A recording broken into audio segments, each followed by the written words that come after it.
হাসপাতালে না নিয়ে কামারের দোকানে দিতে লাগবে তো। দেখতেই পাচ্ছেন বন্ধু, আমাদের পল্টু বন্ধু আয়রন হওয়ার চেষ্টা করছে, কিন্তু ওর শরীরটা লোহার মতো না, কিন্তু তবু ওর কাঁধে এখনো 5 কেজি ওজনের লো আছে। আপনারা তাড়াতাড়ি লাইক সাবস্ক্রাইব করুন। লাইক সাবস্ক্রাইবের খাতা বরং তাড়াতাড়ি আমার ঘর এবং কোন চ্যানেলে তাড়াতাড়ি ঘর। কি রে বললু, এই গ্যাস সিলিন্ডারটা কি তো গার্লফ্রেন্ড নাকি রে, যে ধরিয়েছিস? হ্যাঁ রে, এর নাম হচ্ছে গ্যাসি না, এরকম মুড়ি বুঝছিস? বেশি ইয়ে না করিস, খালি যাবে, এরা এনে তাড়াতাড়ি নিয়ে যাওয়া হবে, রাস্তা থেকে মুখে খাবার নিয়ে যাওয়া হবে। ও বাবা যাবেন নাকি?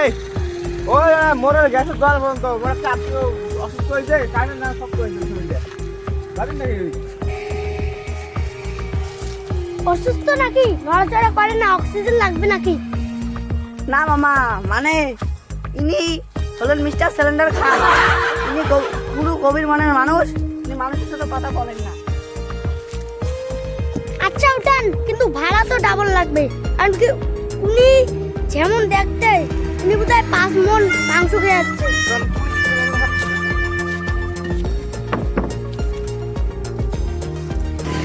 ওনার কি করোনা হয়েছে নাকি? চাদর দিয়ে এরকম করে ঢাকছে, যেন মুখটাও দেখা যায় না। না মামা, ওরা চর্ম লোক আছে, খাওয়া লাগলে গা চুলকায়। মামা তুমি সামনে দেখো। আচ্ছা উনার কি ডাক্তার দেখাচ্ছেন? শরীরটা দেখে একবার এ পাকে হেলায় আর একবার ও পাকে হেলায়, শরীরটা বোধহয় লোহা হয়ে গেছে। হ্যাঁ মামা একদম ঠিক করেছেন, তোমার হাড়কুলে বংশগত ভাবে লোহা, তোমার দাদাও লোহা ছিল, তোমার বাবাও লোহা ছিল। ওরে বাবা, তোমাকে তো হাসপাতালে না নিয়ে কামারের দোকানে দিতে লাগবে তো।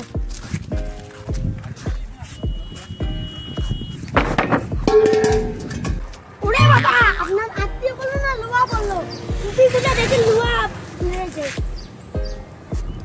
আরে মামা, এই ছোটটা একটু বেশি আয়রন খাইছে তো, ওই তার জন্য শরীরটা একটু লোহার হয়ে গেছে। ওরে বাচ্চা, তোমরা গ্যাস মানুষ বানিয়ে গ্যাস সিলিন্ডার নিয়ে যাচ্ছ, এটা তো খুব অপরাধ। মামা রাগ করেন না, সিলিন্ডারটা না ভারী তো ওই জন্যই। কোনো কথা নাই, সিলিন্ডারের তো পয়সা দিতেই হবে। আমাদের সিট পাম্পে ওটার জরিমানা তো দিতে হবে 500 টাকা। শুধু পয়সা না দাও তাহলে তো আমি পুলিশকে বলে দেবো। গাইস দেখতেই পাচ্ছেন কিভাবে মামা আমাদের গ্যাস সিলিন্ডার চুরির অপবাদ দিচ্ছে। আর এটা কমেন্টে লিখুন, এটা কার বিচার হওয়া উচিত। আমার সাথেই সাবলামি, মানুষ চিনে নাই। এ তোমরা বুঝতে চান, তোমরা একটা গ্যাস নিয়ে যাও, মুই পান না গ্যাস নিয়ে ধরি যাতি। ওরে ভাই রে সজল, মোর হাত ছেড়ে রে ভাই, ধর ধর ধর। মুই যদি গ্যাস সিলিন্ডারটা ধরো তাহলে আমি কুরকুরি খামকা করিয়া। এ বললো ভাই, তুই গ্যাস সিলিন্ডার দিয়ে দেবো, তুই হচ্ছিস আসল হিরো, তুই দিয়ে দেবো। হ্যালো বন্ধুগণ, আপনারা দেখতে পাচ্ছেন বন্ধু বন্ধুর জন্য কিরকম কষ্ট করছে, এখনো হিউম্যানিটি ইজ অ্যালাইভ।